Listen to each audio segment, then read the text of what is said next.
दिनमा मैले पनि आफ्नो कार्यपत्र प्रस्तुत गर्ने अवसर पाएको छु। त्यसका लागि म अत्यन्त खुसी भएको पनि छु। मेरो कार्यपत्रको शीर्षक दिसाङ थमजिउमा यानि कि युग खराब भइदिँदा भन्ने रहेको छ। यस शीर्षकको सवालमा म आफ्ना कुराहरू गोन भाषा, तामाङ भाषा र नेपाली भाषामा राख्न चाहन्छु। विगत केही वर्ष अगाडिदेखि म बोम्बोहरूलाई भेट्ने कार्यक्रममा हिँडेको थिएँ र ती बोम्बोहरूलाई भेट्ने क्रममा मैले बोम्बोहरूबाट पनि युगलाई विभाजन गरेको पाएँ र सो कुरामा आज प्रस्तुत हुँदैछ। बोम्बोहरूले मान्छेहरूको घरमा चिन्ता गर्न जाँदाखेरि यसरी फलाक्दा रहेछन् कि दङ्गो सयङ मेमै देरी, दङ्गो नम्यङ मेमै देरी, सब बर्खङ मेमै देरी, नम बर्खङ मेमै देरी, नम्ल प्रिन मछ्यामै देरी, सल दुलु मछ्यामै देरी भनेर भन्दा रहेछन्। यानी कि नेपालीमा उहिले दङ्गो, उहिले यो आकाश पनि नहुने समयमा र त्यसपछि यो धरती पनि नहुने समयमा, आकाशको यो खाली भाग पनि नहुने समयमा र यो आकाशमा बादल पनि नअटिएको समयमा, नअडेको समयमा र त्यसै गरी यो धरतीको धुलो पनि यहाँ नअडेको अवस्थामा यस्तो एउटा युग थियो भनेर बोम्बोहरूले सुरुमा नै भन्दा रहेछ। यो ठुङ्ग्र भन्ने बेलामा बोम्बोहरूले भन्ने गरेको पाइन्छ। त्यसै गरी यो एउटा पहिलो युग थियो, यो दिसाङगी थियो। अब दिसाङगी चाहिँ कसरी सुरु हुन्छ त भन्दाखेरि दोस्रो युग चाहिँ सङ्गे ठुङ्बे दि, मु ठुङ्बे दि, स ठुङ्बे दि, छुई किलुम ठुङ्बे दि, सिङ्गे नजो ठुङ्बे दि, ढोरिलो सेम्जन ठुङ्बे दि, यमकु ठुङ्बे दि, धवकु ठुङ्बे दि। भन्न खोजेको के हो भने भगवान उत्पत्ति हुने युग, त्यसै गरी आकाश उत्पत्ति हुने युग, धरती उत्पत्ति हुने युग, पानी उत्पत्ति हुने युग, जलमण्डल उत्पत्ति हुने युग, वनस्पति जगत उत्पत्ति हुने युग, त्यसै गरी अनि जीव जन्तुहरू उत्पत्ति हुने युग। यसरी उत्पत्ति भइसकेपछि यो युग धेरै वर्षसम्म चलेको पाइन्छ। तर जब यो युग चल्दै गर्दाखेरि 9वटा घाम र 9वटा जुन उत्पत्ति भयो तब यो युग पनि समाप्त भयो। त्यसपछि दिसाङसोम तेस्रो युग सुरु हुन्छ। तेस्रो युग सुरु हुने बेलामा जब 9वटा घाम र 9वटा जुन आयो तब दुईजना मान्छेहरू धुप्पनी आल धरवै पिङ्गे धेन चुने भनेर भन्छ। त्यसै गरी दुईवटा दिदी र भाइ केराको बोटमा बसेर 9वटा घाम 9वटा जुन आउने बेलामा बचेका रहेछ र उनीहरूले न्यान ब्रेल्वा गर्यो। भन्न खोजेको के हो भने उनीहरूले एक अर्कामा सम्भोग गरे। त्यसपछि शाखा सारा सन्तान भए। सन्तान भइसकेपछि सन्तानले डाँडा काँडा ढाक्दै गइयो भन्ने खालको कुरा छ।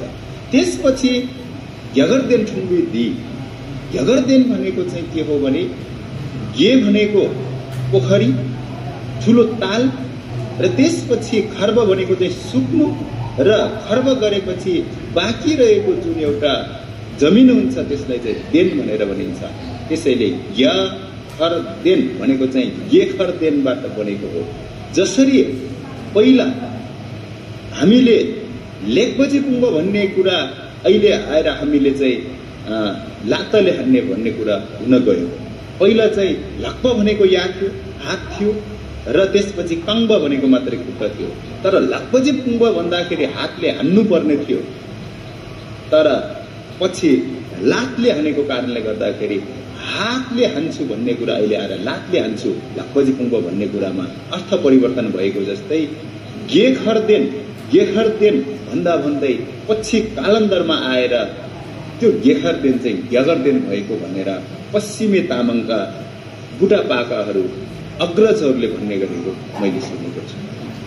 यस विषयमा विद्वान वर्गले विशेष चासोका साथ गेखरदेन भनेको काठमाडौँ हो कि होइन, काठमाडौँ पहिला गे थियो र त्यसपछि मन्जु श्रीले चोबारको डाँडा काटिसकेपछि त्यहाँ चाहिँ गे खर्ब गर्यो र त्यसपछि त्यहाँ एक किसिमको आवाज भूमि बाँकी रह्यो र त्यो भूमिलाई देन भनियो र गे खर्चिम टिभी देन गेखर देन भनेर रहेको कुरा पुर्खाहरूले भनेका छन्।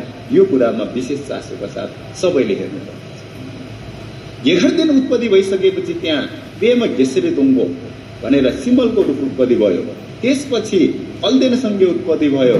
त्यसपछि धुमसुरबन उत्पत्ति भयो, सिङ्गोन खसोर उत्पत्ति भयो भन्ने कुराहरू यहाँका पुर्खाहरूले भन्ने गर्दछ। यसरी सिङ्गोन खसोर उत्पत्ति हुने बेलामा धुमसुरबन र कल्देनसँगैले मानव सेवा गर्न थाले। मानव सेवा गर्ने क्रममा दुई दाजुभाइको बीचमा श्रम विभाजन हुन पुग्यो। कल्देनसँगैले मरेको मान्छेको घेवा गर्ने काम पाए भने धुमसुरबनले जब मान्छे बिरामी पर्छ तब उसलाई औषधि मुलो गरेर उपचार गर्ने, मन्त्र तन्त्र गरेर उपचार गर्ने काम पाए। तर एक दिन धुमसुरबनले दाइको काममा हस्तक्षेप गरे। औषधि उपचार मन्त्र तन्त्र गर्ने क्रममा बिरामीको मृत्यु भएपछि धुमसुरबनले डाँडोमा लगेर जलाइदिए। यसरी जलाइदिँदाखेरि दाइको काममा हस्तक्षेप भयो र दाजुभाइको बीचको मनमुटाव सुरु भयो। यसरी मनमुटाव सुरु हुँदाखेरि धुमसुरबनको सोम्ची भन्ने छोरीलाई चाहिँ कल्देनसँगैले प गरेर मारिदिइसकेपछि दुई दाजुभाइको बीचमा एक अर्कामा दुश्मन भयो। दुश्मनी भइसकेपछि अब यो बुद्ध भूमिमा, यो सिङ्गोन खसोर भएको भूमिमा अब हामी यस्तो नराम्रो कुकृत्यहरू नगरौँ। जाउँ, मेरो एक्लै छोरी तिमीले मार्छौ भने दाइ जाउँ तिब्बतको छोमोमो युङ्जामा तान्त्रिक जोड गरौँ। मालो ठुलो सेङ्गे भनेको तान्त्रिक जोड गरौँ। मेरो तन्त्र मन्त्र जित्यो भने तपाईँ यो संसारबाट बिदा लिनुपर्छ र तपाईँको मन्त्र तन्त्र जित्यो भने मैले यो संसारबाट बिदा लिन्छु भनिसकेपछि कल्देनसँगैले धुमसुरबनलाई के भन्यो, नुह धुमसुरबन खेङ्गोनले भन्न चुको भन्नुको अर्थ भाइ धुमसुर, त्यसो भए तिमी अगाडि अगाडि छोमोमो युङ्जा, तिब्बतको छोमोमो युङ्जामा जाऊ भनिसकेपछि धुमसुरबन लावा लस्कार लिएर धुमसुरबन चाहिँ गेघरदेनबाट यता रसुवाको बाटो हुँदै माथि छोमोमो युङ्जा गएको पाइन्छ। धुमसुरबन जाने बेलामा हिँड्दै गऱ्यो, पाइला मेट्दै गऱ्यो भने जस्तै अब दाइ कल्देन चाहिँ पछि पछि आउँदाखेरि बाटो नहोस् भनेर धुमसुरबनले चाहिँ पहिला 3वटा वनस्पतिको टुप्पो लिएर छम्जो घ्याडम ताङ्ब गर्छ। छम्जो घ्याडम गर्दाखेरि त्यहाँ जङ्गल उत्पत्ति हुन्छ। त्यसै गरी जब माथि अझ माथि पुग्छ तब त्यसपछि 3वटा ढुङ्गाले धोगा छम्जो गर्छ। धोगा छम्जो गरिसकेपछि फेरि त्यहाँ चाहिँ डाँडाहरू उत्पत्ति हुन्छ। अझ माथि पुगिसकेपछि फेरि धुमसुरबनले चाहिँ 3 आगो लिएर आगोले छम्जो गर्छ। आगोले छम्जो गर्दाखेरि आकाशमा चाहिँ बादल उत्पत्ति भएर तब पानी छर्न थाल्छ। त्यसै गरी जब माथि गोसाइकुण्डमा पुग्छ, अहिले कथित अहिले गोसाइकुण्ड भनेर भनिन्छ, गोसाइकुण्डमा पुग्दाखेरि धुमसुरबनले 3 थोपा पानीले छम्जो घ्याडम गर्दाखेरि ग्याछम्ब गे छु झिङ्गु ठुङ्गा भन्छ, त्यो 108वटा कुण्डहरू उत्पत्ति भयो, पानीका कुण्डहरू उत्पत्ति भयो। यसरी धुमसुरबन छोमोमो युङ्जा गएको।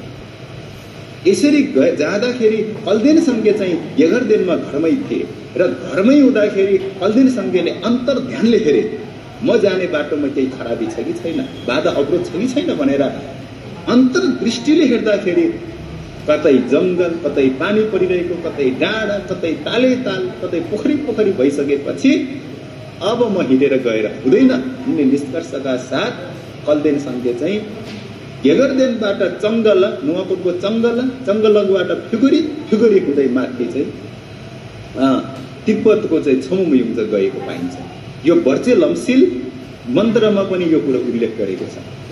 भनेदेखि यही दाजुभाइको कथामा मिल सोदुङमा सल्वा, मिल मेन्दो सल्वा, मिल कोलमाला मेन्दो मैबा, बोक्सी ठुङ्बा, बोक्सीलाई चाहिँ सोन्डे भन्ने चलन छ। बोक्सी ठुङ्बो कथादेखि लिएर यहाँ चाहिँ झण्डको कथादेखि लिएर थुप्रै कथाहरू छोमोमो युङ्जासँग सम्बन्धित छ। तर यी कथाहरू अहिले आएर ओझेलमा परेको छ।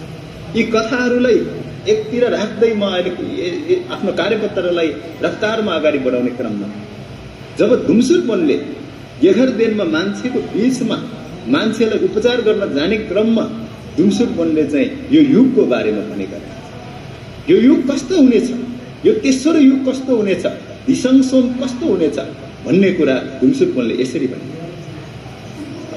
दिसाङ थम जुङमा प्रिबुई हरियाल छेबी दिइनु भनेर यो युगलाई भनेको। यो युग खराब भइदिँदाखेरि बाँदर जस्ता मान्छेहरूको उत्पत्ति हुन्छ, उनीहरूको जित हुने समय हो यो। सत्यले धेरै पटक लडेर धेरै पटक हारेर मात्र एकचोटि जित्नुपर्ने युग हो यो भनेर दुम्सुरपनले भनिराखेका रहेछ। यति मात्र होइन, दुम्सुरपनले के भने सेले मसेबी दि खेले मखेबी दिइनु भन्नुको अर्थ जाने पनि नजानेको युग हो यो र त्यसपछि बुझे पनि नबुझेको युग हो यो र बुझ्नेहरूलाई कसैले पनि मान्दैन। यति मात्र होइन, फुल लगाई छेरी एन्जे फिरिरी दिङ्बा योन्जे फिरिरी दिङ्बे आफू झेरो नको पर्व थुङ्बै दिइनु, यो भनेको चाहिँ यो माथि लेकमा उठ्ने कालो काग पनि सेतो देख्ने समय हो यो। त्यसै गरी मर लोङ्जे पे छु जङ्गु हेर लोङ्ब थुङ्बै दिइनु भनेर भनेको चाहिँ तल गएको पानी पनि माथि बगेर आएको देख्ने समय हो। यो भन्न खोजेको के हो रे भने मान्छेले आफ्नो तर्क कुतर्कको भरमा जितेर सहीलाई पनि गलत देखाउने समय हो यो। सत्य कुरालाई सही कुरालाई सुल्टो कुरालाई पनि उल्टो देखाउने समय हो यो तार्किक शक्तिको भरमा भनेर दुम्सुरपनले भनिराखेको रहेछन् नि। त्यसै गरी दुम्सुरपनले के भने जिन हामी झुम्बी दिइनु, यो भनेको चाहिँ मान्छे होसमा हुँदै बेहोसीमा कुरा गर्न पुग्ने समय हो यो। यति मात्र होइन, दुम्सुरपनले के भन्यो भने टमसी ढमज्याङ लोबन खेबा ठुङमै धेरै ढङ्गोई पेयङ हेपी दिइनु भनेको खराब विद्वानहरू खराब विज्ञहरू उत्पत्ति हुँदा खराब चाहिँ शिक्षित बनाउँदाहरू उत्पत्ति हुँदाखेरि उहिलेको चलन चल्ती सबै हराउने समय हो यो भनेर भनेका रहेछ। त्यसैले होला सायद अहिले याबेङसँगको पानी खानु हुँदैन भन्दाखेरि वाइबाहरूले खानु हुँदैन भन्दाखेरि कतिपय वाइबाहरूले भन्ने गर्दछ किन खानु हुँदैन, पानी पनि खान नहुने हुन्छ, पानी पिउन नहुने कुरो हुन्छ, मैले पिएर आएँ त भयो त, मैले पिएर आउँदाखेरि त भइरहेको छ त, यस्तो झुटो कुरा गर्ने भनेर यस्तो प्रश्न गर्नेहरू विद्वानहरू रहेछन्। त्यसैले ती विद्वानहरूले बुझेनन् याबेङ खोलाको पानी हाम्रा पुर्खाले खान नभएर खान हुँदैन भनेको होइन भन्ने कुरो बुझेन। याबेङ खोलाको पानी खानु हुँदैन भन्नासाथ मान्छेलाई आश्चर्य लाग्छ, ओहो किन खानु हुँदैन, अचम्म छ त किन खानु हुँदैन भनेर प्रश्न गर्नासाथ त्यसको जवाफमा आउँथ्यो वाइबार राजाको इतिहास र यो इतिहास यसरी बाँचेको, त्यो प्रश्नको जवाफमा यो इतिहास बाँचेको। त्यसै गरी कालो रह सेतो रह धादिङको कालो र सेतो रहमा स्यौदेनहरू जानु हुँदैन भनेपछि मान्छे आश्चर्य मान्दै सोध्छ किन जानु हुँदैन र आउँछ त्यसपछि जवाफमा त्यसको एउटा कथा त्यसको एउटा इतिहास आउँछ। त्यसै गरी गोसाईकुण्डमा गोलेहरू जानु हुँदैन, गोलेहरू जानु हुँदैन भन्दाखेरि फेरि सोध्छन् गोलेहरूले किन जाँदो हुँदैन, गोलेहरू फेरि प्रश्नको उत्तर आउँछ। झाँक्रीहरूले सिस्नो खानु हुँदैन भन्दाखेरि फेरि त्यसको जवाफमा आउँछ इतिहास। यसरी बाँचेका छन् हाम्रो इतिहासहरू, यसरी बाँचेका छन् हाम्रा लोककथाहरू लोक साहित्यहरू, तर यसलाई मान्छेले बुझेन। थुङ्रप केरप अहिले हेर्नुहोस्, थुङ्रप केरपको बारेमा मान्छेले व्यवस्था जनाएको छ। यता पश्चिमी तामाङहरूको सोसाइटीमा समाजमा थुङ्रप र केरप लिखित रूपमा पनि पाइन्छ, बोम्बोको मौखिक रूपमा पनि पाइन्छ। यो बोम्बो सिक्ने परम्परामा थुङ्रप बाँचेको थियो। अहिले बोम्बोहरूलाई विभिन्न लान्छना लगाउँदै बोम्बोहरू चाहिँ अब नबन्ने चलन चलिन्छ। यसो हो भने थुङ्रप अब कसरी बाँच्छ, थुङ्रप अब मर्दैछ यहाँ, थुङ्रपलाई बचाउने उपाय के, यसको बारेमा सोच्ने मान्छेहरू कमी भइसक्यो। त्यसै गरी थुङ्रप केरप हराउने क्रम जारी छ भने अब हिरप पनि हराउने चलन छ। अहिले हामी 7 प्रदेश 77 जिल्लाको कन्सेप्ट हामी कण्ठ गरिरहेका छौँ। यसले नेपालको भूगोलको स्थिति अवगत गराउँछ भने हिजो हिरप भनेर हाम्रा पुर्खाहरू सामाजिक सञ्जाल विभिन्न किसिमको टेक्नोलोजी नभएको बेलामा बाटो बिराउँदैनथे, थुङ्रप के अरे हिरप भनेको भरमा एक ठाउँबाट अर्को ठाउँमा सही सलामत पुग्दथे। उनीहरू यसरी चाहिँ आफ्नो कार्य व्यापार चलाउँदथे भने उनीहरू आफ्नो तामाङ भूमि सर चेङ्गा छिरिङ सुरसोम्बै धाबो भनेर सगरमाथालाई दिने गरिन्छ। त्यसै गरी तबु नुर्बु गङ लाङदाङ, त्यसै गरी चाहिँ लाप्साङ कर्बो, गणेश हिमाल, यी तीनवटा हिमालको काखमा हाम्रा तामाङहरू छन् र यो तीनवटा हिमालको काखका सारा तामाङ नामहरू, तामाङले राखेका नौरान गरेका नामहरू लिएर रिरप गर्ने चलन। यसरी चाहिँ तामाङ भूमिको अवगत हुन्थ्यो। तर अहिले यो पनि हराउँदैछ। यसरी किन हराउँदैछ भन्दाखेरि अहिलेका धुमसुर बोलले भने जस्तै टमसी जमज्याम लोबुन खेबा उत्पत्ति भएर हुने। यति मात्रै होइन, अहिले उहिले चाहिँ कस्तो थियो भने, अहिले मैले मेरै जमानासम्म के थियो भने हाम्रो घरमा दोरी दोछेन खम्बो, मराप्री गोमसी ढोल्मो, त्यसै गरी फुल यालन देवा, ढाला दादङ डोल्मो, घेसप सोम, पोन्जो सोम, धुरी र बिसिरी ग्याल्मो भनेर घरमा देउतै देउता हुन्थ्यो। घरै हाम्रो गुम्बा थियो। घरमा बस्नु नै हाम्रो गुम्बमा बसेको जस्तो हुन्थ्यो। र बारीमा गए मरङ्गिला हुन्थ्यो। मरङ्गिला भनेको बारीको देउता। गङ्गिला भनेर डाँडा डाँडामा गए गङमा देउता हुन्थ्यो। ती देउताहरू हुन्थे भने गङमा चाहिँ झ्योमो र डोल्मोहरू हुन्थे। त्यस कारणले गर्दाखेरि तामाङले जहाँ कतै गए पनि आफ्नो पेठिम रिमटिम बिटी संस्कृति छोड्ने स्थिति थिएन। उनीहरूले आफ्नो आचरणलाई कहीँ कतै गएर पनि विचलन गर्न पाउने स्थिति थिएन।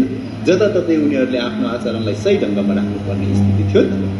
तर आज यी धीरजदेखि लिएर यी यस्ता कन्सेप्टहरू घरमा देउता नै नराख्ने, त्यसै गरी बारीको देउता नै नमान्ने, डाँडाको झोमो र त्यसपछि आएर ढोल्मोलाई नमान्ने भइसकेपछि अहिले तामाङ ज्ञान कतातिर गइरहेको छ? यसको बारेमा सोच्नु पर्दैन? विद्वान वर्गले यसको बारेमा सोच्नु पर्छ कि पर्दैन भन्ने मेरो प्रश्न हो।